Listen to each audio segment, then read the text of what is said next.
விசிக communist கட்சிகள் தாவேக்காவுடன் செல்லுமா, அதிமுகவிடமிருந்து தாவேக்கா ஆதரவு பெறுமா அப்படின்னு இந்த அரசியல் சதுரங்கம் மாறி மாறி காட்சிகள் சுழன்று கொண்டே இருக்கிறத பார்க்கிறோம். திரு பார்த்திபன், எதுக்கான பாசிபிலிட்டிஸ் கூடுதலா இருக்கிறதா நினைக்கிறீங்க? திரு ரமேஷ் இன்ட்ரெஸ்டிங்கா ஒரு தேரி சொல்றாரு, ஆட்சியில பங்கெடுக்க மாட்டாங்க, ஆனா வெளியில இருந்து ஆதரவு கொடுப்பாங்க. எனக்கு அப்படி தோணலை. ஏன்னா ஆட்சியில் பங்கெடுப்பாங்க. நீங்கள் ஏற்கனவே சொன்னதை போல் திரும்ப அதை பலமுறை சொல்லியிருக்காரு.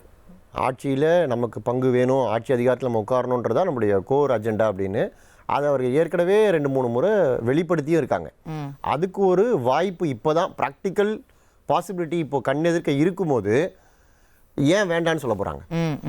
ரெண்டாவது, நீங்கள் வெளியிலேருந்து ஆதரவு கொடுத்தாலோ உள்ளே போய் ஆதரவு கொடுத்தாலோ எப்படி இருந்தாலும் திமுகவுடைய எதிர்ப்புக்கு தான் அது இலக்காக போகுது. அப்புறம் நீங்க உள்ள போய் ஆதரவு கொடுத்தா என்ன, வெளியில இருந்து ஆதரவு கொடுத்தா இல்ல. பட் திரு ரமேஷ் சொல்ற மாதிரி இப்போதைக்கு நம்ம ஒரு தேர்தல் அவாய்ட் பண்ணிடுவோம், இல்லங்க ஆட்சி அமைக்கட்டும், வெளியில இருந்து டெஸ்ட்ல பாஸ் பண்ணி விடுவோம், அப்புறம் பாத்துக்குவோம் அப்படின்னு ஒரு ஸ்டாண்டர்ட். எல்லா அரசியல் கட்சியுமே அவங்களுடைய சுய லாபத்தை, அதாவது அவங்க தொண்டர்கள், அவங்க நிர்வாகிகள், அவங்களுடைய லாபம், ஏன்னா அவங்க தான் இவங்களுக்காக எல்லாத்தையும் ரோடா போய் பிரச்சாரம் பண்ணி செலவு பண்ணி எல்லாமே அந்த கட்சியே இயக்கத்தை உயிர்ப்போட வச்சிருக்கவங்க அவங்க தான். அவங்களுக்கு தான் ஃபர்ஸ்ட் ப்ரியாரிட்டி. அவங்க என்ன விரும்புகிறாங்களோ அதைத்தான் எந்த கட்சியாக இருந்தாலும் செய்யும். ரெண்டாவது, இந்த வெளியிலேருந்து ஆதரவு கொடுக்குறேன், மக்கள் மீது இன்னொரு தேர்தலை திணிக்கக்கூடாது, இது எல்லாமே எப்படின்னா சும்மா பக்கத்து இலைக்கு பாயசம் மாதிரி தான். அது வெளியில் சொல்லிக்கிற ஒரு டீசெண்டான வெர்ஷன். வெளியிலேருந்து ஆதரவு கொடுக்குறேன்னு அர்த்தம்னா, நான் கேட்டாங்க கொடுக்க மாட்டேன்ட்டாங்க, அதை வெளிப்படையாக போய் சொல்ல முடியாதுல்ல. நான் கேட்டேன் கொடுக்க மாட்டேன்ட்டாங்க, அதனால் போகவும் முடியல. சரி, எப்படியாவது நம்ம ஆளுங்கட்சி கூட இருந்தா வேற ஏதாவது ஆதாயமாவது கிடைக்குமேன்றதுக்காக சரி வெளியில இதைத்தான் டீசெண்டா நம்ம சபையில் எப்படி சொல்லுவோம்னா, நாங்கள் வெளியிலிருந்து ஆதரவு கொடுக்கிறோம். There is no free lunch. யாருமே ஒரு எந்த ஆதாயமும் இல்லாம கேட்டேன் கிடைக்கலன்றது எப்படி சொல்ல முடியும்? அதுக்கு பதிலா இது. ரெண்டாவது, மக்கள் மீது தேர்தலை திணிக்க மாட்டோம்னு சொல்றது இருக்குல்ல, அது இன்னொரு டீசென்ட் வெர்ஷன். அதுக்கான உண்மையான வெர்ஷன் என்ன தெரியுமா?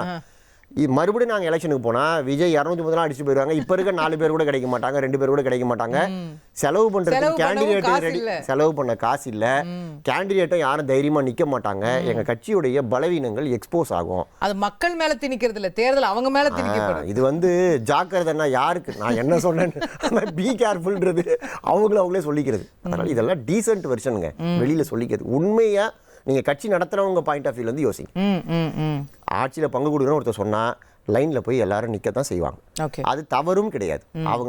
அவங்கள நம்பி இவ்வளோ காலம் தொண்டர்கள் டிராவல் பண்ணுறாங்கன்னா தலைவர் நமக்கு ஒரு நல்ல வழி காட்டுவாருன்ற நம்பிக்கையில் தான் டிராவல் பண்ணுறாங்க. பட் இப்படி யோசிச்சு பாருங்களேன், திரு ரமேஷ் சொல்றது மாதிரி விஜய் இன்னைக்கு ஒரு அன்னோன் கமாடிட்டி தான். அவர் சிஎம்மாவே இன்னைக்கு ஆயிட்டாருன்னே வச்சுக்கிட்டாலும் அவர் என்ன பண்ண போறாரு, என்ன செயல்பாடு, எதுவும் யாருக்கும் தெரியாது. அப்போ அவரை நம்பி நம்ம பின்னாடி போயிட்டு ஒருவேளை அவரோட ஆட்சி சரியில்லாமல் இருக்கலாம், அவர் நம்ம நினைச்சதை செய்ய முடியாமல் இருக்கலாம், நிறைய விஷயங்கள் அதில் ப்ராப்ளம் வரலாம். அப்போ நாளைக்கு வெளியே வரணும்னு போது ஒரு ஜாமீன் இருக்காதுல்ல. அதை பற்றிலாம் கவலையே இல்லை. 1,28,00,000 மனங்களை வென்ற தந்தி டிவி யூடியூப் சேனல், தவிர்க்க முடியாத தம்ப்நெயில், கலக்கலான கான்டென்ட்ஸ். நீங்களும் இந்த குடும்பத்தில் இணைய இப்பவே சப்ஸ்கிரைப் பண்ணுங்க. அசுரபலம் கொண்ட எங்கள் டிஜிட்டல் கரங்களில் உங்கள் விளம்பரங்களை சேர்க்க வாட்ஸ்அப் பண்ணுங்க. 8939888838. Email advttv@dttv.in.